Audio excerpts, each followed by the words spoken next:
एक बार बादशाह अकबर ने बीरबल से कहा, बीरबल, क्यों ना हम एक चुनौती रखें दूसरों के लिए। बीरबल, ठंड बहुत है और मैं ये चुनौती रखना चाहता हूँ कि जो रात भर नदी के अंदर दूध का मटका लेकर खड़ा होगा, मैं उसे इनाम दूंगा। और मुझे पता है ऐसा कोई नहीं कर पाएगा। बादशाह अकबर, कोई ज़रूरतमंद आपकी ये चुनौती भी अपना लेगा और ये काम भी कर देगा। तो फिर तय रहा बीरबल, सब कहीं ऐलान करा दो कि जो आदमी नदी के अंदर मटका लेकर दूध का खड़ा होगा रात भर, मैं उसे इनाम दूंगा। पूरे राज्य में ये बात फैल गई कि बादशाह अकबर रात भर खड़े रहने वाले को इनाम देंगे। तभी एक आदमी राजा के पास आता है। बादशाह, मैं आपकी ये चुनौती स्वीकार करने के लिए तैयार हूँ, क्योंकि मेरी माँ की तबीयत खराब है और मुझे उनके इलाज के लिए कुछ पैसे की ज़रूरत है।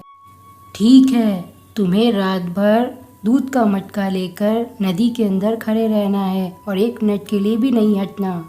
और हाँ, तुम उस जगह अकेले नहीं होगे, मेरे 2 सिपाही तुम पर हर दम नज़र रखेंगे। रात होते ही वो आदमी दूध का मटका लेकर उसी जगह खड़ा हो जाता है जहाँ बादशाह अकबर ने कहा था, और उसके साथ रात भर नदी के पास 2 सिपाही भी खड़े रहे। उन्होंने देखा कि वो आदमी एक मिनट के लिए भी इधर से उधर नहीं था। उस आदमी को ठंड तो बहुत लग रही थी, पर एक घर के पास एक दिया रखा था। उस आदमी ने रात भर उस दिए को देखकर बिता दी। ऐसे ही सुबह हो जाती है, पर वो आदमी अपनी जगह से नहीं हिलता है। सुबह होते ही बादशाह उसे बुलाते हैं। सिपाहियों, जाओ उस आदमी को लेकर आओ जो रात भर मटका लेकर नदी के अंदर खड़ा रहा था। वो आदमी अंदर आता है तो बादशाह उससे पूछते हैं, तुम रात भर इतनी ठंड में नदी के अंदर कैसे खड़े रहे? महाराज, एक घर के बाहर दिया रखा था, मैं उसे देखता रहा और रात भर नदी के अंदर खड़ा रहा। तुमने हमें धोखा दिया है, तुम इस इनाम के हकदार नहीं हो।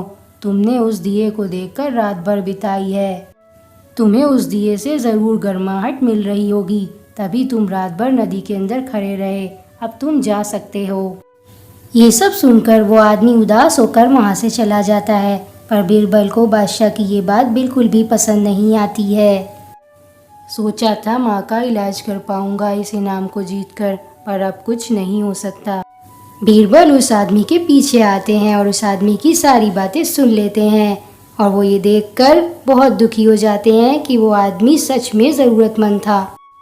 बादशाह को क्या हो गया है? इतनी दूर से एक दिए की गर्माहट एक इंसान को कैसे लग सकती है जबकि वो नदी में खड़ा है? मुझे कुछ तो करना पड़ेगा। ये सोचकर बीरबल अपने घर आ जाते हैं। बीरबल उस रात नहीं सोते और रात भर सोचते हैं कि बादशाह अकबर को कैसे समझाएं। बीरबल ऐसे ही सोचते रहते हैं, तभी सुबह हो जाती दरबार जाते हैं। बादशाह अकबर, मैंने आज बगीचे में आपकी दावत रखी है, आप बगीचे में शाम को 5 बजे आ जाइएगा। ठीक है बीरबल, मैं तुम्हारी दावत में ज़रूर आऊँगा। शाम को 5 बजे मिलेंगे। फिर शाम को 5 बजे राजा अकबर बीरबल के बगीचे पहुंच जाते हैं और वो देखते हैं कि बीरबल खिचड़ी बना रहे हैं, जिसकी हांडी बहुत ऊंची ऊपर लगी है। बीरबल, इस हांडी तक ये आग नहीं पहुंचेगी और तुम्हारी खिचड़ी 10 दिन बाद भी नहीं पकेगी। तुम कुछ और तरीका अपनाओ। नहीं महाराज, कुछ ही देर में ये खिचड़ी बन जाएगी। आपको तो पता ही है कि आग कहाँ तक के पहुँच सकती है। कुछ देर इंतज़ार कर लीजिए। कुछ देर बाद बादशाह अकबर फिर बीरबल से कहते हैं, बीरबल, मुझे आए हुए 1 घंटा हो गया, पर अभी तक तुम्हारी खिचड़ी नहीं बनी। तुमने मुझे यहाँ अपमान करने के लिए बुलाया है क्या? नहीं महाराज, ऐसा कुछ नहीं है। मैं आपका अपमान क्यों करूँगा? बस कुछ देर और फिर ये खिचड़ी पक जाएगी।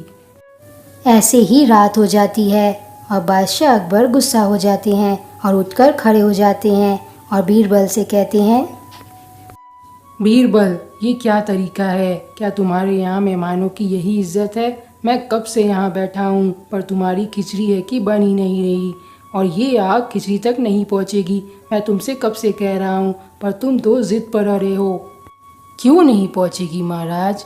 जब उस दिए की आग उस आदमी तक पहुँच सकती है जो उस दिए से बहुत दूर खड़ा था, तो इस खिचड़ी में ये आग क्यों नहीं पहुँचेगी?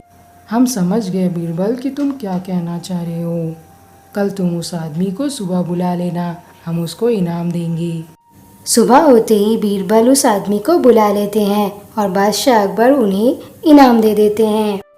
इनाम पाकर वो आदमी बहुत खुश होता है और खुशी खुशी अपने घर की तरफ चला जाता है। इस तरह बीरबल ने अपनी होशियारी से उस आदमी को इनाम दिलवा दिया था। हेलो गाइस, वीडियो अच्छी लगी हो तो लाइक करें, मेरे चैनल को सब्सक्राइब करें और बेल आइकन दबाना ना भूलें।